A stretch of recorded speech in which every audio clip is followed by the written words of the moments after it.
All right, guys, so we are reading chapter 3 of the 4 agreements. We are on the second agreement. This is chapter 3.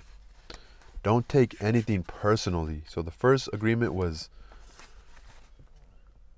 be impeccable with your word, meaning pretty much be careful what you say, with how you think, what you say about yourself, what you say about people. And the second agreement is don't take anything personally. This is running out of ink.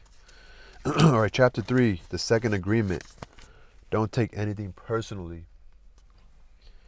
The next 3 agreements are really born from the first agreement. The second agreement is don't take anything personally. Whatever happens around you, don't take it personally. Using an earlier example, if I see you on the street and I say, hey, you are so stupid, without knowing you, it's not about you, it's about me. If you take it personally, then perhaps you believe you are stupid. Maybe you think to yourself, how does he know? Is he clairvoyant, or can everybody see how stupid I am? You take it personally because you agree with whatever was said. As soon as you agree, the poison goes through you, and you are trapped in the dream of hell.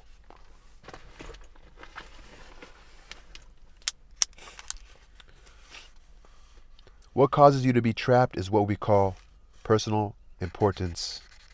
Personal importance, or taking things personally, is the maximum expression of selfishness because we make the assumption that everything is about me. During the period of our education or our domestication, we learn to take everything personally. We think we are responsible for everything. Me, always me. Nothing, nothing other people do is because of you. It is because of themselves.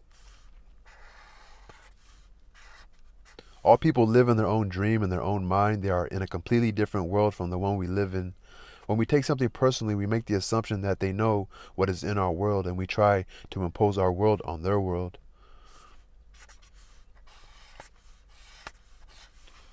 Even when a situation seems so personal, even if others insult you directly, it has nothing to do with you.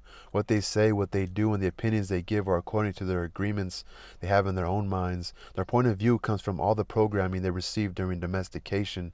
If someone gives you an opinion and says, hey, you look so fat, don't take it personally, because the truth is that this person is dealing with his or her own feelings, beliefs, and opinions. That person tried to send poison to you, and if you take it personally, then you take that poison and it becomes yours. Taking things personally makes you easy prey for these predators. Taking things personally makes you easy prey for these predators, the black magicians. They can hook you easily with one little opinion and feed you whatever poison they want, and because you take it personally, you eat it up.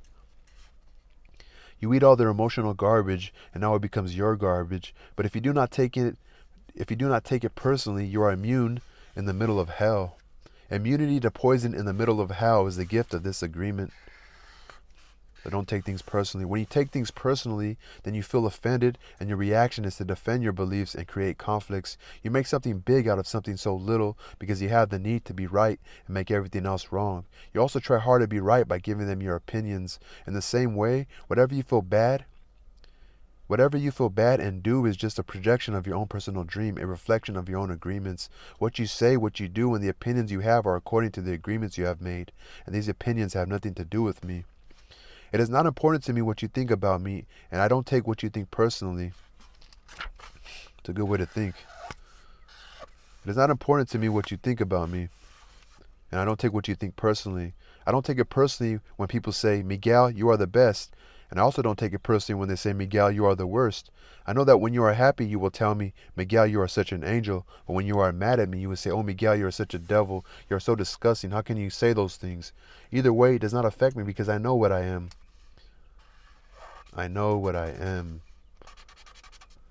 I don't have I don't have the need to be accepted. I don't have the need to have someone tell me, Miguel, you are doing so good, or how dare you do that. No, I don't take it personally. Whatever you think, whatever you feel, I know is your problem and not my problem. It is the way you see the world. It is nothing personal because you are dealing with yourself, not with me. Others are going to have their own opinion according to their belief system, so nothing they think about me is really about me, but it is about them. You may even tell me, Miguel, what you are saying is hurting me, but it is not what I am saying that is hurting you. It is that you have wounds that I touch by what I have said. You are hurting yourself. There was no way that I can take this personally, not because I don't believe in you or don't trust you, Not because I don't believe in you or don't trust you, but because I know that you see the world with different eyes, with your own eyes. You create an entire picture, a movie in your mind. And in that picture, you are the director, you are the producer, you are the main actor or actress. Everyone else is a secondary actor or actress. It is your movie.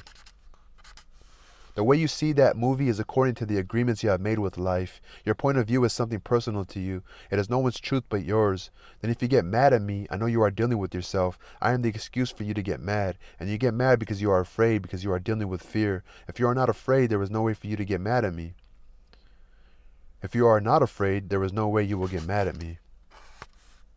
It says, and you get mad because you are afraid, because you're dealing with fear. If you are not afraid, there is no way you will hate me. If you are not afraid, there is no way you will be jealous or sad. If you live without fear, if you love, there is no place for any of those emotions. If you don't feel any of those emotions, it is logical that you will feel good. When you feel good, everything around you is good. When everything around you is great, everything makes you happy. You are loving everything that is around you because you are loving yourself, because you like the way you are, because you are content with you. So you are loving everything that is around you because you are loving yourself. Because you like the way you are, because you are content with you, because you are happy with your life, because you are happy with the movie that you are producing, happy with your agreements with life. You are at peace, you are happy. You live in that state of bliss where everything is so wonderful and everything is so beautiful. In that state of bliss, you are making love all the time with everything that you perceive. Whatever people do, feel, think, or say, don't take it personally. If they tell you how wonderful you are, they are not saying that because of you. You know you are wonderful. It is not necessary to believe other people who tell you that you are wonderful. Don't take anything personally. Even if someone got a gun and shot you in the head, it was nothing personal, even at that extreme. Even the opinions you have about yourself are not necessarily true. Therefore, you don't need to take whatever you hear in your own mind personally. Even the opinion, this is a powerful one. Even the opinions you have about yourself are not necessarily true. Therefore, you do not need to take whatever you hear in your own mind personally. The mind has the ability to talk to itself, but it also has the ability to hear information that is available from other realms. Sometimes you hear a voice in your mind, and you may wonder where it came from. This voice may have come from another reality in which there are living beings very similar to the human mind. The Toltecs called these beings allies. In Europe, Africa, and India, they called them the gods. Our mind also exists in the level of the gods. Our mind also lives in that reality and can perceive that reality. The mind sees with the eyes and perceives this waking reality. But the mind also sees and perceives without the eyes, although the reason is hardly aware of this perception. The mind lives in more than one dimension. There may be times when you have ideas that don't originate in your mind, but you are perceiving them with your mind.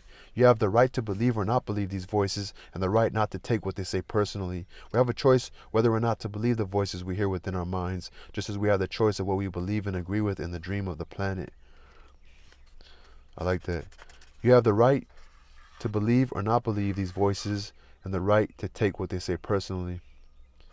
We have a choice whether or not to believe the voices we hear within our minds, just as we have a choice of what we believe and agree with in the dream of the planet. That's the key right here. Whether or not to believe.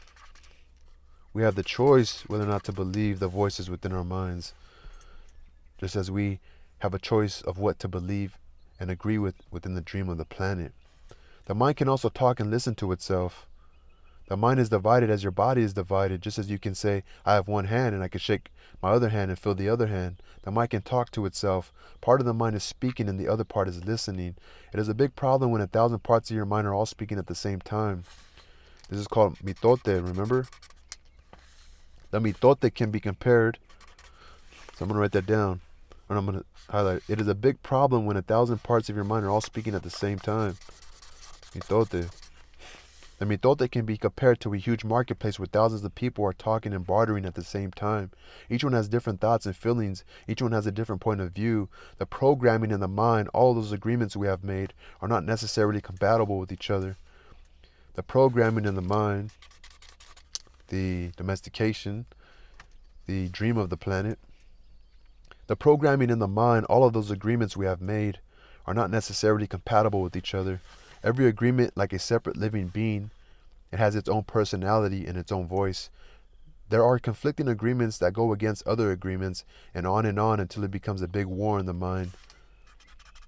There are conflicting agreements that go against other agreements, on until it becomes a big war. The mitote is the reason humans hardly know what they want, how they want it, or when they want it. They don't agree with themselves because there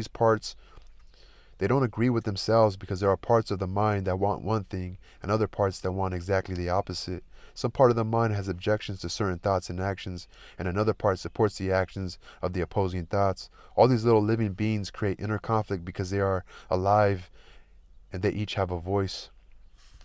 Only by making an inventory of our agreements will we uncover all of the conflicts in the mind and eventually make order out of the chaos of mitote. So only by making an inventory of our agreements will we uncover all of the conflicts in the mind and eventually make order out of the chaos of the mitote. Don't take anything personally, because by taking things personally, you set yourself up to suffer for nothing. Suffer for nothing. Because by taking things personally, you set yourself up to suffer for nothing. Humans are addicted to suffering at different levels and to different degrees, and we support each other in maintaining these addictions. Humans agree to help each other suffer. If you have the need to be abused, you will find it easy to be abused by others. Likewise, if you are with people who need to suffer, something in you makes you abuse them. It is as if they have a note on their back that says, "Please kick me." They are asking for justification for their suffering. Their addiction to suffering is nothing but an agreement that is reinforced every day. Wherever you go, you will find people lying to you, and as your awareness grows, you will notice that you also lie to yourself. Do not expect people to tell you the truth because they also lie to themselves. You have to trust yourself and choose to believe or not believe what someone says to you. Do not expect people to tell you the truth because they also lie to themselves. When we really see other people as they are without taking it personally, we can never be hurt by what they say or do. Even if others lie to you, it is okay. They are lying to you because they are afraid. I like that one. When we really see other people as they are, without taking it personally, we can never be hurt by what they do or say. Even if others lie to you, it is okay. They are lying to you because they are afraid. They are afraid you will discover that they are not perfect. It is painful to take that social mask off. If others say one thing but do another, you are lying to yourself if you don't listen to their actions. But if you are truthful with yourself, you will save yourself a lot of emotional pain. If you are truthful with yourself, it will save yourself a lot of emotional pain. Telling yourself the truth about it may hurt, but you don't need to be attached to the pain. Healing is on the way, and it's just a matter of time before things will be better for you. If someone is not treating you with love and respect, it is a gift if they walk away from you. If that person doesn't walk away, you will surely endure many years of suffering with him or her. Walking away may hurt for a while, but your heart will eventually heal. Then you can choose what you really want. You will find that you don't need to trust others as much as you need to trust yourself to make the right choices. You don't need to trust others as much as you need to trust yourself. If someone is not treating you with love and respect, it is a gift if they walk away from you. But if you stick with them, you'll continue suffering. You will find that you don't need to trust others as much as you need to trust yourself to make the right choices. You need to trust yourself to make the right choices. When you make it a strong habit not to take anything personally, you avoid many upsets in your life. Your anger, jealousy, and envy will disappear, and even your sadness will simply disappear if you don't take things personally. Your anger, your jealousy, your envy will disappear, and even your sadness will simply disappear if you don't take things personally. If you can make this second agreement a habit, you will find that nothing can put you back into hell. There is a huge amount of freedom that comes to you when you take nothing personally. You become immune to black magicians, and no spell can affect you regardless of how strong it may be. The whole world can gossip about you, and if you don't take it personally, you are immune. Someone can intentionally send emotional poison, and if you don't take it personally, you will not eat it. When you don't take the emotional poison, it becomes even worse in the sender, but not in you. There is a huge amount of freedom that comes to you when you take nothing personally. If you can make the second agreement a habit, you will find that nothing can put you back into hell. There is a huge amount of freedom that comes to you when you take nothing personally. You become immune to black magicians, and no spell can affect you, no matter how strong it is. The whole world can gossip about you, You don't take it personally, you're immune. Someone can intentionally send emotional poison, and if you don't take it personally, you will not eat it.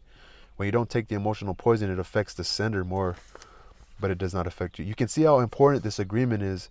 Taking nothing personally helps you to break many habits and routines that trap you in the dream of hell and cause needless suffering. Just by practicing the second agreement, you begin to break dozens of teeny tiny agreements that cause you to suffer. And if you practice the first two agreements, you will break 75% of the teeny tiny agreements that keep you trapped in hell. Write this agreement on paper and put it on your refrigerator to remind you all the time. Don't take anything personally. Write this agreement on paper and put it on your refrigerator. Keep it around you. As you make a habit of not taking anything personally, you won't need to place your trust in what others do or say. You will only need to trust yourself to make responsible choices. You are never responsible for the actions of others. You are only responsible for you. You're only responsible for you. When you truly understand this and refuse to take things personally, you can hardly be hurt by the careless comments or actions of others. If you keep this agreement, you can travel around the world with your heart completely open and no one can hurt you. You can say I love you without fear of being ridiculed and rejected. So if you keep this agreement of not taking things personally, you can travel around the world with your heart completely open and no one can hurt you. You can say I love you without fear. I love that one. If you keep this agreement, you can travel, if not taking anything personally, you can travel around the world with your heart completely open and no one can hurt you. You can say I love you without fear of being ridiculed or rejected. You can ask for what you need. You can say yes or you can say no, whatever you choose without guilt or self-judgment. You can choose to follow your heart always. Then you can be in the middle of hell and still experience inner peace and happiness. You can stay in your state of bliss and hell will not affect you at all. Then you can be in the middle of hell and still experience inner peace. You can stay in your state of bliss and hell will not affect you. So let's break down the first two agreements. So the first agreement is be impeccable with your word. Watch what you say, and trust me. But reading this book is honestly helping me because I still fucking struggle as I'm running. I think I'm a selfish person, you know. But I like the way he started this first chapter. It's like when you take things personally, you're just looking at yourself like me. Everything's about me. They're saying that because they hate me. They're saying that because it's how they feel about me. Or then when we judge others, it's because we think we're better than them. We're jealous. We're afraid. We're envious. We're being haters.